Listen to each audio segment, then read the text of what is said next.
When it rains, it pours, particularly for Lauren Boebert, when it comes to her chances to stay in Congress. You obviously know at this point that she's a bit of a carpetbagger. She saw that she wasn't going to likely win re-election in her district, so she fled to another one. And ever since then, there's been a series of mostly bad news, but a little bit of good. So we've given you both. We've talked about the straw polls that she's placed third or seventh in, but also the straw poll just a couple of days ago, I think it was, that she actually got first in. So that was good news. And we're gonna continue to give the good and the bad. And for Lauren Boebert right now, there's a little bit more of the bad than the good, but maybe a little bit of cause for optimism. Also some warning shots from the establishment against her. So let's jump into what we have right now. There's a new poll, Kaplan Strategies. What do people in this district think about somebody who just, like hops over to your district and immediately runs for Congress? Well, 46% of voters in that district do not want a candidate who just moved there. 22% said they would support such a candidate, while 33% were not sure. And look, honestly, I mock the fact that she's a carpetbagger or whatever, but every individual can decide for themselves if that bothers them.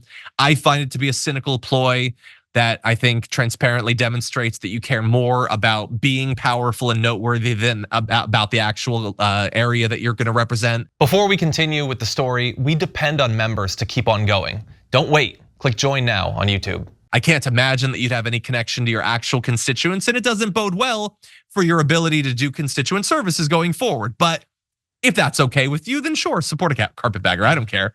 But anyway, so that implies that she might be in a little bit of trouble. If twice as many people are like, I don't want a carpetbagger as do, that's not gonna help you in a primary. But what will help her is the fact that virtually everyone there knows who she is.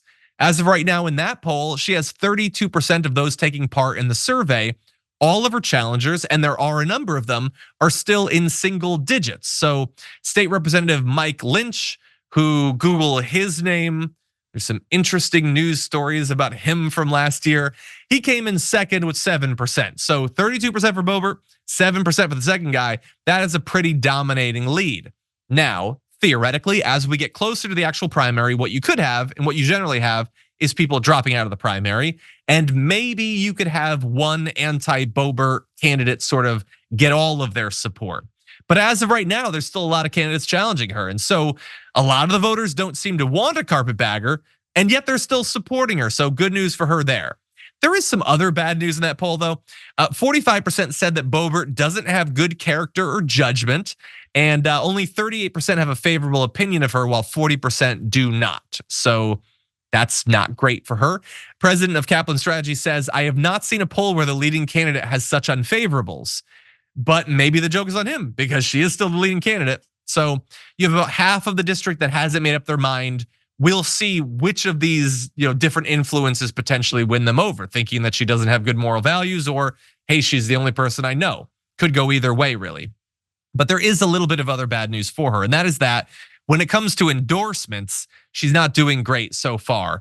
Just a couple of days ago, 3 former Colorado GOP senators who used to represent that district, Cory Gardner, Wayne Allard, and Hank Brown, endorsed one of her competitors, signaling a split among Republicans. And honestly, coming out of all of the different news updates we've been doing, the thing that I don't think has gotten enough focus is that Lauren Boebert is a multi-term congresswoman. She is a national figure. She is, I'm sure, able to raise a good amount of money. She draws a lot of headlines and everything. And yet she's going to this new district. Has she received any help whatsoever from her colleagues, friends in the House? All the different media appearances she's done. She's got to know a lot of those hosts. I have not seen anyone on the right vouching for her.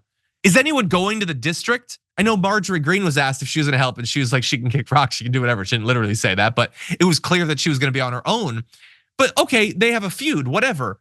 What about Ted Cruz? What about Laura Ingraham? Is anyone helping out Boebert? And obviously I don't want them to help her out. I don't want her in the House. But if you're Boebert, man, it has got to burn you that after 4 years of being a congresswoman nearly at this point, you apparently burned all of your bridges. You established no productive relationships of mutual respect. You have virtually nothing. Maybe there's something I missed. If there's an endorsement or someone came and did a stump speech that I missed, feel free to let me know. But as of right now, it's not just that she's a carpetbagger, it's that she's totally on her own there.